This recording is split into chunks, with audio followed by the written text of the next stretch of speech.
Aholini barqaror elektr energiyasi bilan ta'minlash har qanday davlatning iqtisodiy rivojlanishi va fuqarolarning farovon hayoti uchun muhim hisoblanadi. Elektr ta'minoti nafaqat uy xo'jaliklari, balki ishlab chiqarish, tibbiyot, ta'lim va boshqa sohalarning ham uzluksiz faoliyat ko'rsatishini ta'minlaydi.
Keyingi yillarda sohani yanada takomillashtirishga qaratilgan islohotlar bois elektr energiyasi yetib bormagan hudud qolmadi. Bugun fuqarolarga munosib sharoit yaratish maqsadida amaliy ishlar bardavomligi ta'minlanmoqda.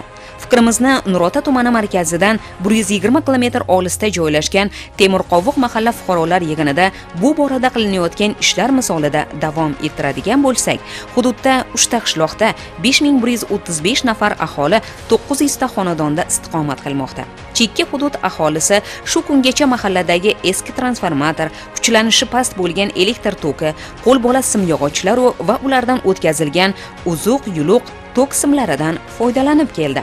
Navoiy viloyat prokuraturasi tashabbusi bilan hududiy elektr tarmoqlari aksiyadorlik jamiyati Navoiy hududiy filiali hamkorligida Temurqovuq podstansiyasidan o'tuvchi 10 kilovatli Sangzor havo elektr uzatish tarmog'i o'rganib chiqildi. O'zbekiston Respublikasi Prezidentining 2024-yil 31 maydagi energiya resurslaridan foydalanish samaradorligini yanada oshirish bo'yicha qo'shimcha chora-tadbirlar to'g'risidagi 222-sonli qaror ijrosini ta'minlash maqsadida viloyat prokuraturasi tomonidan bir qator ishlar amalga oshirilib kelmoqda. Jumladan, viloyat prokuraturasi tomonidan hududiy elektr tarmoqlari Navoiy filiali xodimlari bilan hamkorlikda Nurota tumani Temurqovuq qishlog'idan chiquvchi 10 kilovatlik Sangizar podstansiyasidagi aholining murojaatlari va u yerda bir qator bo'layotgan avariyali o'chishlarni oldini olish bo'yicha tahlillar o'tkazildi. Tahlillar natijasida ushbu podstansiya 1973-yilda qurilganligi, ma'nan eskirganligi aniqlandi. Bundan tashqari ushbu podstansiyaning jami liniyasining uzunligi 82 kilometrni, undagi transformatorlar punktlari soni 28 ta ekanligi, bundan tashqari u yerda 270 dan ortiq aholi xonadoni va 40 dan ortiq ulgurji iste'molchilar mavjudligi, uning elektr energiyasi sarfi bir oyda 550 ming kilovatni va texnologik yo'qotishlari o'z navbatida 15.9% ni tashkil etayotganligi aniqlandi.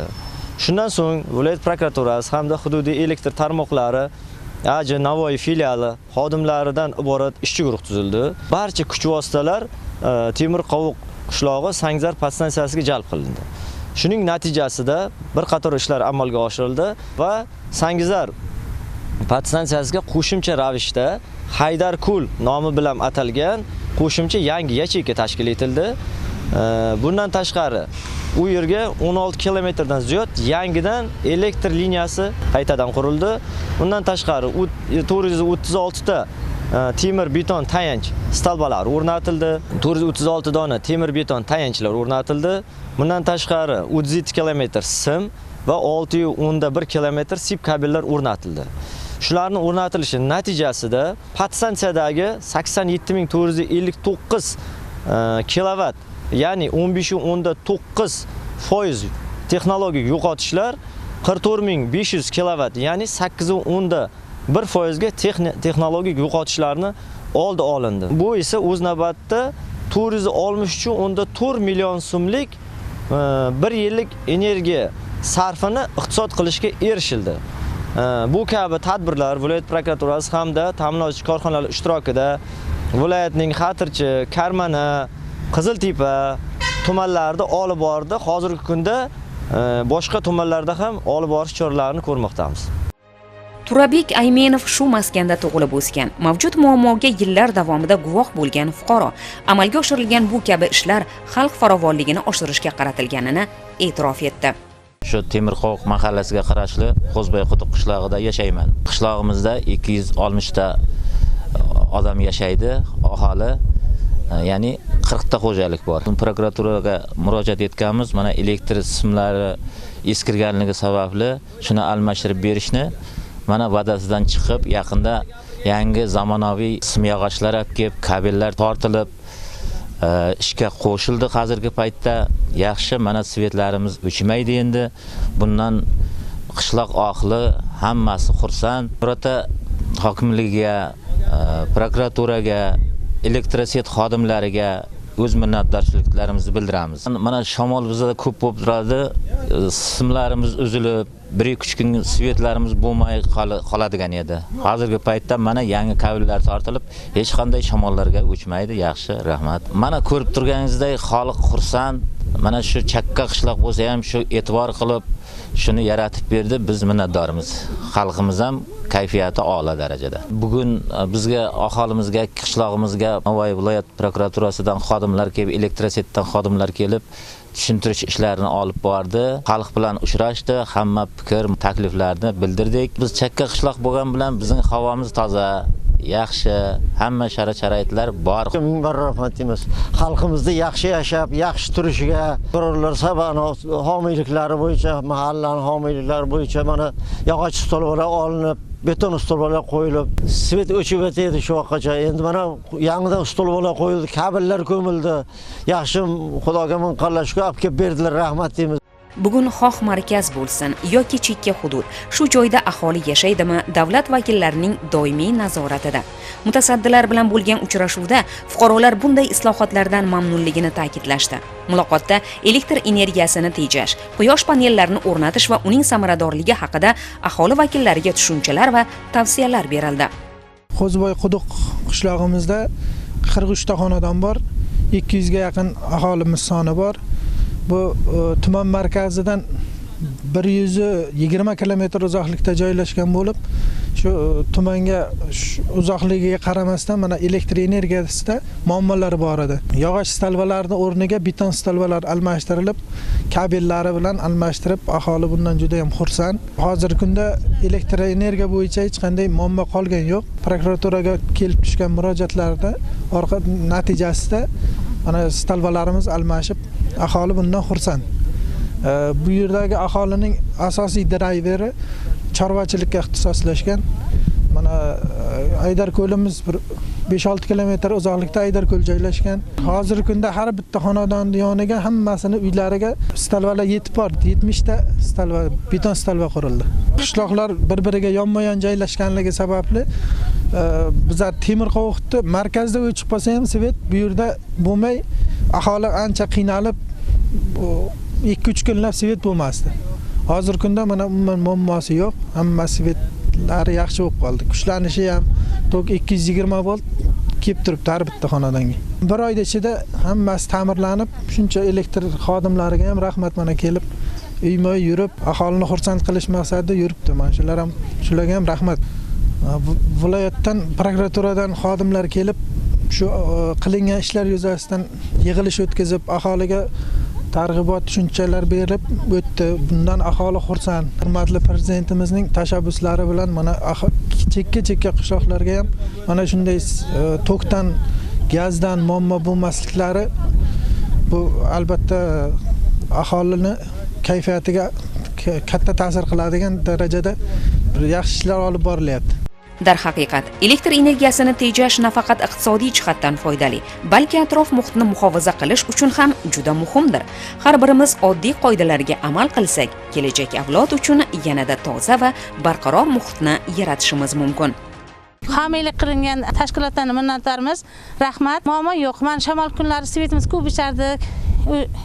Muammo bor edi. Hozirgi kunda muammo yo'q, Xudoga shukr, rahmat. Uchrashuv bo'lib o'tdi. Uchrashuvda elektrni tejash bo'yicha tavsiyalar berildi. Bu anaqa tavsiyalardan biz minnatdormiz. Elektr energiya ko'p sarflar edik. Hozirgi kunda mana quyosh panellaridan foydalanib, tavsiyalar bo'ldi. Shulardan samarali foydalanamiz.